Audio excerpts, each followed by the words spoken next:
Hello, I am TL Painter, and this is my channel where I talk about books and book-related things, stories of all kinds. Conflict is what makes a story interesting. Almost any story you can find that you enjoyed has some sort of conflict in it. Sometimes a conflict is gigantic, like trying to bring the ring to Mordor, and sometimes the conflict is small, like trying to ask out your crush. Whatever the case may be, a conflict is what makes a story interesting and what drives a story forward. You want to see the protagonist overcome whatever the conflict is, and a villain is the individual who may be presenting at least one of the conflicts present in a story. So what makes a villain in a story fantastic? What makes a villain really stand out? And when I say that I loved a villain in a story, what in the world does that mean? There are 6 things I'm going to list here regarding what makes a villain excellent. The first thing is that a villain should be untouchable. This means that getting to a villain should be a challenge in and of itself. Being able to harm the villain should be challenging. Now, being untouchable doesn't just mean that the villain is surrounded by guards all the time. There could be a plethora of different reasons why a villain cannot be touched easily.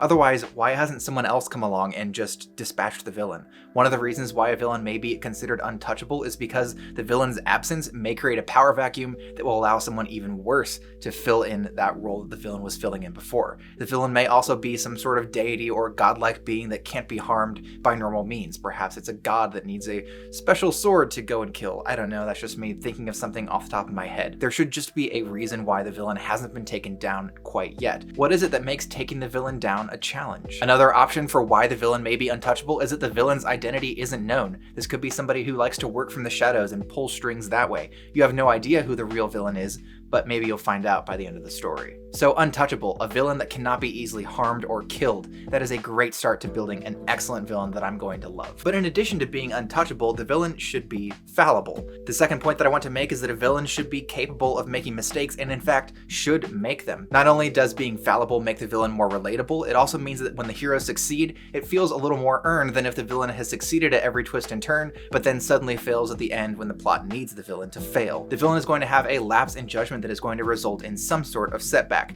Now, I do believe that these setbacks should be minor. Even the major ones shouldn't completely destroy the villain's plans, but we want to see the villain fail in minor ways before the villain fails in the big way, which is the ultimate climax of the story, typically. Maybe have the villain's plan go poorly, not exactly wrong, not exactly right, but just things didn't quite go the way that the villain wanted them to, and now the villain has to compensate in one way or another. Maybe the villain trusted the wrong henchman with the task, and now the villain is upset about it and needs to correct this mistake. Or maybe our antagonist got something that was needed out of this plan, but then the heroes got away with something else, and now the scales have shifted a little bit. I want to see the villain fail here and there, even if the villain succeeds in major ways throughout the rest of the story. Additionally, having a villain who is able to adapt quickly is a lot more menacing than a villain who just happens to get it right every single time. So when plans fail, what is your antagonist's response to that failure? Does the antagonist just roll over because he didn't have a backup plan, or does your villain decide, okay, this went wrong, but here's the way that I'm going to deal with that? That's a lot more menacing. And speaking of being fallible, making a villain relatable, being relatable is the third point. I want a villain that I can relate to and understand. Maybe I don't agree with the antagonist of your story, but I should at least agree with the antagonist to some degree. The best way to tell if the enemy in your story is relatable is to have the question, do the ends justify the means, apply to whatever your villain's plan is. If the goal of your enemy is something that you can actually agree with, but the steps that are being taken to achieve that goal are questionable or just morally wrong, then I think that you have the makings of a great and relatable villain. I can understand why people would follow him, which is something I'm going to get to later. Maybe I even kind of start leaning toward agreeing with that individual, even if I don't like the means that are being used to get to that goal. The path your villain uses to get to the ultimate conclusion that is being sought in your story should be logical, at least from the beginning, and then slowly but surely it will dip into some more evil territory. Some of the actions of the enemy will start to be questionable or just outright wrong, and then over time you start realizing, hey, this is a really terrible person, even if whatever this individual wants to achieve is something that is agreeable or understandable or maybe even good in the long run. And then a nice segue from the word good is going to be good qualities. Wow! Nice segue. I think that any great enemy or anti-hero, villain, whatever the case may be, should have at least one or two very obvious good qualities. Something about them that you may even consider to be wholesome. Maybe the antagonist of your story is a big softy when it comes to his family. Or perhaps the individual has taken up whittling and just likes making little figurines in their spare time. Or perhaps it's something like they love their plants, or they really like bug collecting, something like that you can say, oh, that's wholesome and it can help to ground the villain at least a little bit in a way that isn't super creepy. The bug collecting thing, it might be a little bit creepy depending on how they do it. But if they just have a big garden filled with butterflies, I don't really think that's all that creepy. So essentially, good qualities show the villain in a more human light, as opposed to just constantly going out and killing and murdering and doing all of these horrible things. Show them doing some good and wholesome and kind things. Maybe your villain actually really cares about the henchmen that are involved in this plan and goes out of their way to make sure everyone is happy and well paid, well fed, whatever the case may be. Maybe they are genuinely broken up when they learn that someone close to them who worked for them is dead. Something that can help to ground this villain and give them some positive qualities that the audience can relate to, and that even the heroes of the story could relate to. Because 100% horrible and evil villains feel a little more fairy tale-y as opposed to being grounded and realistic. And hey, you know who wants to follow a leader who has good and positive qualities?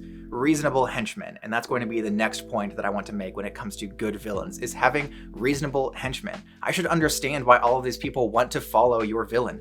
Who wants to follow somebody who treats them like garbage, constantly burns everybody alive, and is throwing them in the faces of somebody like Batman over and over again for little to no pay? Is it really just money that's going to motivate these people, or do they believe in your villain's vision? Do they believe in what the end goal is? Much like what I talked about earlier when it comes to the ends justifying the means, perhaps what your villain is doing is something that is so justifiable that there are many people who are inspired to just follow because they believe in the vision and they believe in the end goal. Having henchmen who have arrived at a logical reason to follow your villain beyond just, I want to get paid, is going to help me empathize with the villain, and it's even going to help the heroes to start understanding why these people are following them. If the henchmen who follow your antagonist are people who can actually be reasoned with and who are following their leader because they believe in this vision, perhaps they could be reasoned with by the heroes and be brought over to the correct side of whatever this issue in the story may be. I expect that if a villain is just completely off his rocker and is going around constantly murdering people and doing all these horrible things, that villain probably has some henchmen who are doing the same thing and who are just as completely screwed up as the villain is, as opposed to a villain who is calm, methodical, and logical and has reasons for doing what it is that they're doing. These villains, I imagine, would inspire some people who are also calm and logical and methodical, who have come to the same conclusions and realize, hey, this guy's the best way to achieve this, I'm gonna go and follow him. Now yes, they're probably getting paid or whatever the case may be, but that shouldn't be the only reason why they're there. And that is going to bring me to my sixth and final point about what makes a villain great, but before I tell you what that is, I wanted to let you know that you can like, comment, and subscribe, all of which help me out and encourage me to keep doing stuff like this. So if you do happen to like this or get something out of it, I would love to hear from you in that way. Let's go ahead and get to that sixth point, which is there is no plot armor where the villain is concerned. Now this is actually the one that I think is the most important when it comes to making a villain believable, menacing, and a true terror in the story. There is no plot armor. Get rid of the plot armor. If your heroes are in danger from the villain, there should be a real chance that they are taken out of the picture completely. I'm really tired of villains who are constantly taking prisoners for absolutely no reason. They take these people prisoner who are going to just stab them in the back later, as opposed to killing them when they have the opportunity to do so. If your villain is shown to be a killer and is shown to be somebody who is not going to hesitate when it comes to random people that the plot needs to die, your villain should also not hesitate when he has the opportunity to go and kill the other people. When the villain has the opportunity to kill the hero should be dead. Or at least the villain should be doing everything feasible to make sure that the hero dies. Now maybe the hero gets rescued from the situation, but it shouldn't be because the villain hesitated or because there was plot armor involved. I mean, it would just be really unfortunate if, for example, a really important person to the protagonist were constantly being captured over and over again and just brought into the villain's clutches but never actually killed, and the villain keeps saying that he's going to kill them but then never actually does that. That would be, man, that would, I don't know, that would probably irritate me a little bit, but I can't think of any examples right now. And there you have it. Those are the 6 qualities that I think any villain in any story should have. Even if it's a romance, I guess. If there's a villain in your romance, I don't know, maybe they should also take no prisoners and just kill their protagonist. I don't really read a lot of romance. Thank you very much for taking the time to check out this video. I really appreciate it. If there are other qualities that you think that great villains have, I would love to hear from you because, hey, maybe it'll improve my writing or someone else's writing. After you do that, if you'd like to see another video from me, you can do so by clicking up here. And until next time, bye.